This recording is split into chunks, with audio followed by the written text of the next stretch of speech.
கிட்ட சந்தோஷம், மகிழ்ச்சி, ஆனந்தம் இதெல்லாம் உன்னால ஒருத்தர் கிடைக்குது அப்படின்னா அவங்க கூட இருப்பாங்க. உன்னால ஒரு பொருள் கிடைக்குதா, உன்னால ஒரு காரியம் ஆகுதா, உன்னால எதனா தேவை இருக்கா அப்படின்னும் போது உலகம் உன்னை கூடயே வச்சுக்கும். ரொம்ப நல்லவன், ரொம்ப நல்லவங்க, ரொம்ப நல்லவங்க அப்படின்னு சொல்லிட்டு கூடயே வச்சுப்பாங்க. எல்லாம் முடிஞ்ச உடனே உன்னை கைட்டி விட்டு போயிடுவாங்க. உன்னை உடச்சி போட்டு போயிடுவாங்க. நீ வேஸ்ட்டு, அவனால பிரயோஜனம் இல்லாதவன் சொல்லிட்டு உடச்சி போட்டு போயிடுவாங்க. உன்னை பயன்படுத்துவாங்க, இருக்கிற வரையும் கூட இருப்பாங்க.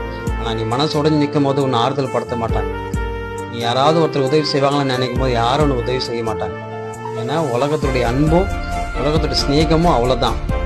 ஆனால் கர்த்தருடைய பிள்ளையே வேதம் சொல்லுகிறது, என் இயேசு சொல்லுகிறார், நான் மரண பரியந்தும் உன்னோடு கூட இருப்பேன் என்று சொல்லுகிறார். அவரை நம்பு, அவர் எல்லா நேரத்திலும் உனக்கு போதுமானவராக இருப்பார். கண்ணீர்லேருந்து வேதனையிலிருந்து வெளியே கொண்டு வர, சந்தோஷமானாலும் துக்கமானாலும் மரணமானாலும் வேதனையானாலும் நீ கைவிடப்படும் போதும் உன்னோடு கூட இருந்து உன்னை நடத்த அவர் நல்லவராக இருக்கிறார்.